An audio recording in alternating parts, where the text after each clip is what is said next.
Oke guys, jadi ini ada postingan dari Muhammad Guntur Romli yang menunjukkan bahwa Wahyu Setiawan akui tak terima uang dari Sekjen PDIP. Ini jadi menurutkan link berita dari jpnn.com. Jadi sesuai dengan keputusan Pengadilan Tipikor Jakarta Pusat nomor 28 tanggal 15 Agustus 2020, hal ini keputusan untuk Wahyu Setiawan dan Agustiani bahwa uang itu dari Harun Masiku, bukan. Bismillah, assalamualaikum guys, jumpa lagi di channel Jurnal Terupdate. Ini memang sungguh dilematis di saat Hasto sudah ditetapkan menjadi tersangka, ternyata KPK masih mencari bukti tambahan. Selain itu, yang mengejutkan, ex-komisioner KPU Wahyu Setiawan ternyata mengaku tak menerima uang dari Sekjen PDIP. Benarkah demikian? Ya, tak perlu berlama-lama, langsung saja kita simak bersama-sama video ini guys. Bismillah. Kemarin ketika KPK melakukan penggeledahan di rumah Pak Hasto yang ada di Bekasi, terus terang saya merasa kok aneh sekali gitu, kayak janggal, kayak ada yang nggak sesuai gitu. Karena ngapain KPK ke Bekasi untuk melakukan penggeledahan rumah Pak Hasto dan mencari bukti katanya gitu ya. Ya karena kalau secara bukti itu kan udah cukup gitu. Ya buktinya Pak Hasto sudah menjadi tersangka, dan untuk menjadi tersangka itu kan harus minimal 2 alat bukti. Terus ngapain KPK masih cari bukti? Ya kan sudah jadi tersangka Pak Hastonya gitu. Ya. Apa jangan-jangan belum ada buktinya? Nyari dulu. Lah kok kebetulan sekali yang ditemukan di rumah Pak Hasto ya 2 alat, 2 barang gitu. 2 alat bukti gitu kan. Flash disk sama buku catatan. Entah itu catatannya siapa gitu ya. Ini jadi gimana? Itu sudah ada buktinya atau belum? Kok masih mencari bukti? Karena bagi saya, kasus yang katanya diduga dilakukan oleh Pak Hasto dan Harun Masiku itu kan sebenarnya adalah kasus yang sangat sederhana, yang secara logika sederhana kita, itu kemudian bisa kita simpulkan, sulit sekali Pak Hasto itu terlibat atau ikut menyuap KPU untuk kepentingan Harun Masiku. Buat apa gitu? Ini kan yang ingin jadi anggota DPR gitu ya, yang ingin PAW, itu kan Harun Masiku. Posisi Pak Hasto hanya sebagai sekjen partai yang sudah merestui, yang kemudian memberikan izin karena sudah ada fatwa di MA. Jadi secara logika sederhana itu sulit untuk kemudian dikait-kaitkan. Tapi ya faktanya hari ini Pak Hasto sudah menjadi tersangka. Dan ketika melihat KPK kemudian melakukan penggeledahan mencari bukti baru,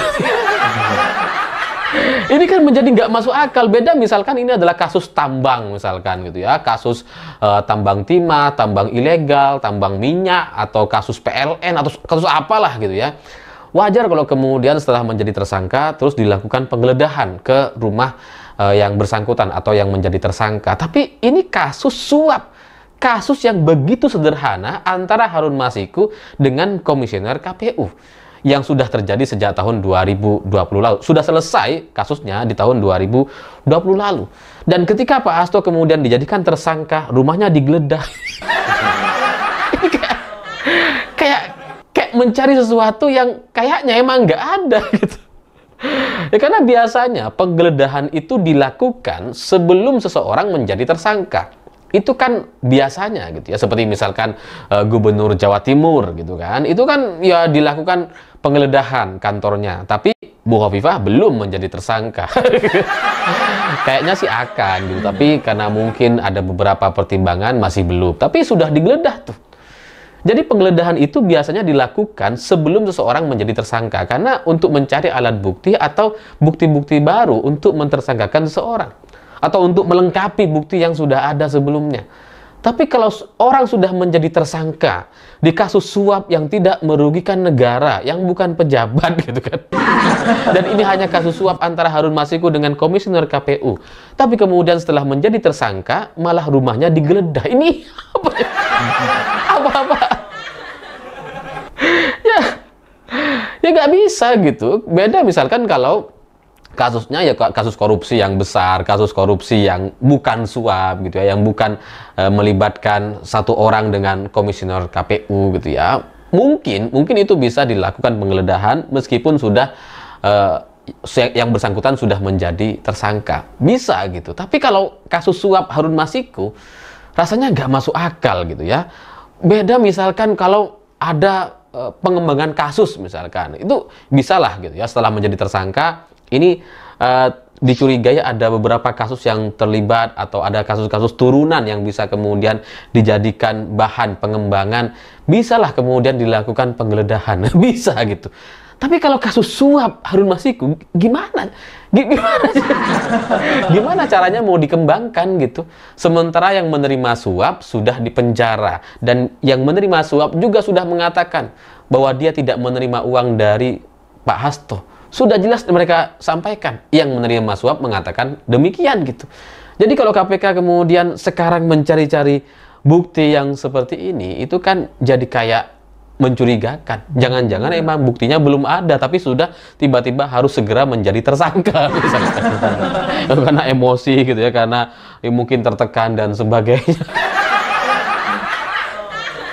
Ya karena kalau soal Harun Masiku, dia kan cuma pengen diperlancar oleh Komisioner KPU supaya dia ditetapkan sebagai anggota DPR jalur PAW, kan tujuannya ya tujuan pribadi gitu. Tidak ada hubungannya dengan negara, dengan APBN dan sebagainya. Masa gitu setelah menjadi tersangka terus kemudian kamarnya atau rumahnya digeledah.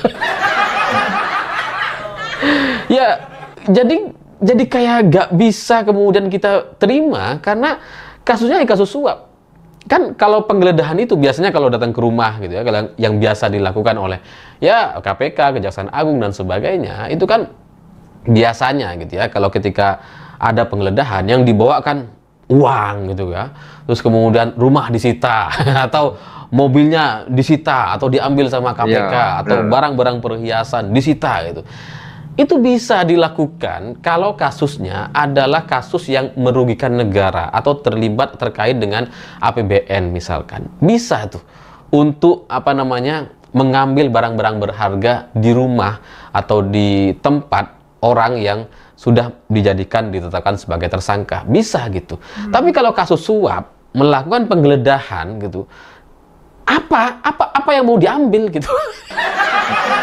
Di rumah Pak Hasto memang ada mungkin barang-barang berharga, entah jam tangan, entah apalah, entah emas atau apapun lah gitu ya.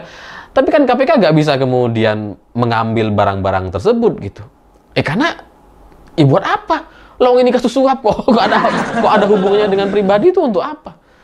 Beda dengan kasus korupsi yang lain. Jadi inilah yang kemudian perlu dijawab sama KPK. Sebenarnya mereka ini sedang apa gitu? Kalau mereka mencari bukti, seharusnya kan sudah bukan waktunya. Buktinya udah lengkap kok gitu ya. Buktinya sudah ada dan Pak Hasto juga sudah menjadi tersangka. Itu kan harusnya buktinya sudah lengkap, sudah cukup. Jadi ya saya merasa selain cerita soal barang sitaan berupa flash disk dengan buku kecil yang harus dimasukkan ke dalam koper besar sekali gitu ya, yang itu menjadi bahan tertawaan dengan alasan KPK melakukan penggeledahan di rumah Pak Hasto, padahal Pak Hasto sudah menjadi tersangka, yang artinya cukup alat bukti untuk menjerat Pak Hasto. Seharusnya kan itu tidak perlu dilakukan. Ngapain buang-buang waktu gitu? Ini kan kasus suap gitu. Katanya kasus suap, katanya. Saya nggak ngerti ini kasus yang mana gitu. Jadi kalau memang Pak Hasto sudah jadi tersangka, sudah alat buktinya dinyatakan cukup dan menjadi tersangka, ngapain cari bukti lagi? Buat apa gitu? Kasus suap beda, misalkan Pak Hasto belum jadi tersangka, terus kemudian tiba-tiba rumahnya digeledah, mencari bukti. Itu logis, masuk akal, bisa kita terima. Tapi kalau orangnya sudah menjadi tersangka, dan ini adalah kasus suap yang tidak merugikan negara, tidak ada hubungannya dengan APBN, tidak ada hubungannya dengan pejabat negara karena Pak Hasto bukan menteri dan sebagainya, dan orangnya sudah menjadi tersangka, aneh rasanya kalau KPK harus melakukan penggeledahan semacam itu. Oke guys, jadi ini ada berita dari jpnn.com ini yang berjudul Wahyu Setiawan update tak terima uang dari Sekjen PDIP. Ex-Komisioner KPU RI Wahyu Setiawan mengakui tidak menerima uang dari Sekretaris Jenderal DPP Partai Demokrasi Indonesia Perjuangan PDIP Hasto Kristianto. Hal ini disampaikan Wahyu seusai menjalani pemeriksaan sebagai saksi kasus dugaan suap yang menjerat Hasto dan Agustina Tio Fidelina. Tidak ada, kata Wahyu.